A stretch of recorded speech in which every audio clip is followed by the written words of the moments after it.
सर्वपितृ अमावस्या की रोचक पौराणिक कथा। श्राद्ध पक्ष में सर्वपितृ अमावस्या का बहुत ही महत्व है। यह पितरों को विदा करने की अंतिम तिथि है। अगर कोई श्राद्ध तिथि में किसी कारण से श्राद्ध न कर पाया हो तो सर्वपितृ श्राद्ध अमावस्या पर श्राद्ध किया जा सकता है। और इस तिथि के महत्व की पौराणिक कथा क्या है ये जानते हैं। देवताओं के पितृगण अग्निस्वात जो सोमपथ लोक में निवास करते हैं, उनकी मानसिक कन्या अच्छोदा नाम की एक नदी के रूप में अवस्थित हुई। मत्स्य पुराण में अच्छोदा सरोवर और अच्छोदा नदी का जिक्र मिलता है, जो कि कश्मीर में स्थित है। एक बार अच्छोदा ने 1000 वर्ष तक तपस्या की, जिससे प्रसन्न होकर देवताओं के पितृगण अग्निस्वात और बर्हिस्पद अपने अन्य पितृगण अमावसु के साथ अच्छोदा को वरदान देने के लिए आश्विन अमावस्या के दिन उपस्थित हुए।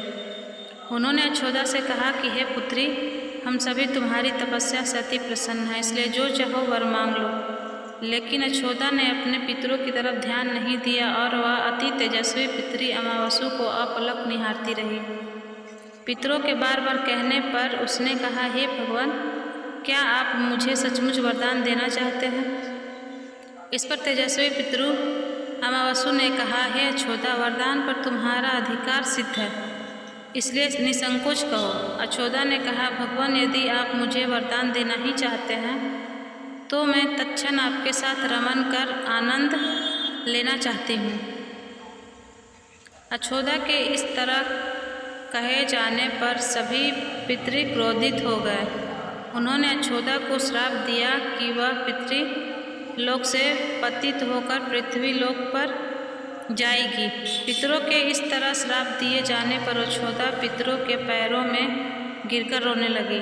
इस पर पितरों को इस पर दया आ गई। उन्होंने कहा कि अच्छोदा, तुम पतित योनि में श्राप मिलने के कारण मत्स्य कन्या के रूप में जन्म लोगी। पितरों ने आगे कहा कि भगवान ब्रह्मा के वंशज महर्षि पराशर तुम्हें पति के रूप में प्राप्त होंगे। तुम्हारे गर्भ से भगवान व्यास जन्म लेंगे। उसके उपरांत भी अन्य दिव्य वंशों में जन्म लेते हुए तुम श्राप मुक्त होकर पुनः पितृलोक में वापस आ जाओगी। पितरों के इस तरह कहे जाने पर अच्छोदा शांत हुई। अमावसु के ब्रह्मचर्य और धैर्य की सभी पितरों ने सराहना की एवं वरदान दिया कि यह अमावस्या की तिथि अमावसु के नाम से जानी जाएगी।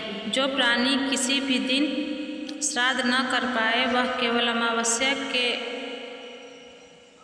दिन श्राद्ध तर्पण करके सभी बीते 14 दिनों का पुण्य प्राप्त करते हुए अपने पितरों को तृप्त कर सकते हैं। तभी से प्रत्येक माह की अमावस्या तिथि को सर्वाधिक महत्व दिया जाता है और यह तिथि सर्वपितृ अमावस्या श्राद्ध के रूप में भी मनाई जाती है। उसी पाप के प्रायश्चित हेतु कालांतर में यही अच्छोदा महर्षि पराशर की पत्नी एवं वेदव्यास की माता सत्यवती बनी थी।